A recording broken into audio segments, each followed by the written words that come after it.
Okay, thanks everybody. Thanks for making time in your busy schedules. It's like a really tough time at the end of the semester. I know it is. It's tough for all of us. Thomas Piketty's voluminous corpus of research underscores intensifying inequalities in capital and wealth in the late 20th and 21st century. This is the macro context that I'm talking about, most notably in the United States. Analyses of income share by decile and percentile demonstrate that average real income among the top 1% grew by 86% from 1993 to 2012. That soaring incomes among the top 1% captured just over 2/3 of the overall economic growth of real incomes per family. This is about, generally speaking, highly educated professional and or high-level managerial women who are the metaphoric CEO of the college admissions process. And I think that I'm going to be keynoting the Gender and Ed conference in the UK in a couple of months, and I'm going to be talking about this. I think this has huge implications, and I will say more about that at the end. We heard the noise, some of the sure things, but it didn't have anything to do with us, things that we had to do. And I think it was at that level we began to realize that it was competitive, because they didn't know. You know, in other countries, you take an examination, you're in a certain school, you take an examination, that depends where you're going to go, what kind of possibilities you have. If you do well on exit examinations, it determines what options you have. Maybe you could have started sending your child to a particular place, a particular institution, to do extracurriculars, and you would tell your colleagues afterwards to show how good you are. But you would never go to the other people in the class, the other parents, and say, well, let's all bring them together and go volunteer at X. You know, the local research center, or the local this, or the local that. Because everybody wanted to get a step ahead with their children, was my impression. And this is her analysis. Robert, so I think that sophomore year onwards, we began to realize it was a game, and that we perhaps were late in the game, and that we're still a bit late in the game, and we're realizing that. If you put down your name for mock trial and you don't appear to do anything, at least you can put it in your admissions essay. Now, that's not true, okay? But to his mind, if you just sign up for all these activities and don't show up, I mean, colleges are onto that. So that's not, excuse me, sorry, my phone is, I thought I needed my light, so. Colleges are onto that one. So they were not correct about that, but they're correct about a lot of the other things. It was just a bit unfair, well, most people probably were behaving entirely honorably, but there's some sense of competition to do anything to get your child well positioned. And I think we've been swept up in it now, because at the end of the day, the person who loses, if we stand our ground, is Stephanie. So even these people who weren't even from this context realize that this has become normative in this particular situation. And and they were being swept up in this. So coming to the U.S., processes around post-secondary admission situated in this kind of institution, Susan and Robert began to encourage Stephanie to maximize her international roots. This was entirely in the hands of Susan, thereby distinguishing herself from the others. And let me give you this bit of information. So I did say to Stephanie, it's all very well to say you've traveled, but further down the line, this may be mistaken for colleges thinking here's a rich kid, driving around in expensive cars, staying at the Best Westerns overseas. I said, maybe you have to demonstrate you can do more than that. I mean, she knew she could. So I put it to her that she should volunteer in a home, again, de-identified, in Bogota, Colombia. And it was started and run by a former colleague of mine. So what Stephanie did was volunteer in a home for X number of weeks in Bogota, Colombia, and wrote about it in her admissions essay. Now, this is all positive, right? I mean, we would say that's a good thing. But first of all, only people with certain connections have the ability to operationalize that sort of activity.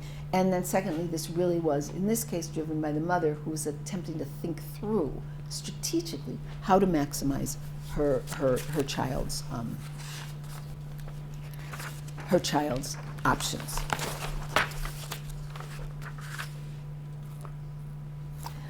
Okay, one more. So this is one more person I'm going to talk about, and she was dubbed a poster parent to me by a counselor in relation to over-management of the college process.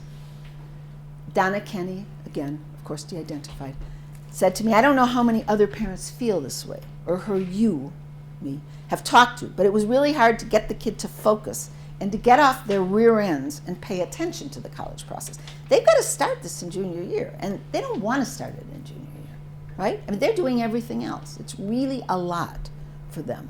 So I was doing all the stuff on the internet, and before we would plan a trip, we would figure out which schools and which we could handle on any college visiting trip. And there were schools and we had to eliminate because we couldn't get to all of them. And then I do sheets with getting the most important information. I get language about their anthropology department. Again, this is de-identified. Whether they have them, whether they're squash. At some point she seemed interested in sororities. We wrote down whether they had them and what percentage joins, so that we could see at a glance we could see as a glance as she was going through visiting these colleges. Then we'd get this information on how to find the admissions office at each school, directions, and then Jeremy would take it. Here's where Jeremy comes into the picture. And he would sort of, at that time, map quest it. Donna said, I think for me, it has been a little bit of a nail biter. I would tell you, and she was laughing, I would tell you that we've kept hands off with helping with any schoolwork, and that is generally the case. These are not parents who are micromanaging their children's schoolwork. Frankly, they can't. But we changed that process with the college thing. We read her essays. We realized she needed help. It sounded like people, when she finally let us read them, she was keeping them close because one of her essays was about us. And in it, she took a lot of poetic license and made us look kind of foolish. And so they suggested that was not a good idea. I asked, have you had any frustrations with the way the school handled this? It sounds as though you did an immense amount of work. And unlike a lot of the other parents, this particular woman said, yes, she thinks the school should have done more. A lot of the other parents are saying the school did what they could with the resources that they had. They were not critical of the counselors. They were not critical of anybody, generally speaking. But, and then she said her husband, Jeremy, her daughter, Brianna, kept telling me to back off, but it had to get done. We had to organize it. So everybody's, now remember, we've got this other group of people, this low-income self-identified black student, who had nobody in the mix here doing this and actually felt very uncomfortable going into the counselor's office continually to find out what was happening. Now there was one low-income self-identified black student that was at the top of the opportunity structure. I mean, right? I couldn't have been. The kid was obviously incredibly smart. All these kids are smart, but he was able to come in behind and just, go to the top. That kid actually had the counselor's ear all the time. He felt totally comfortable going into the counselor continually. He was a huge success in that school, and his whole little cohort of top 20% were constantly in. So he was swept up in that sort of thing. Okay, I'm going to conclude. This is clearly about money, of course. It takes money, but it's also a willingness and an ability to activate certain kinds of capitals in order to engage this incredible process.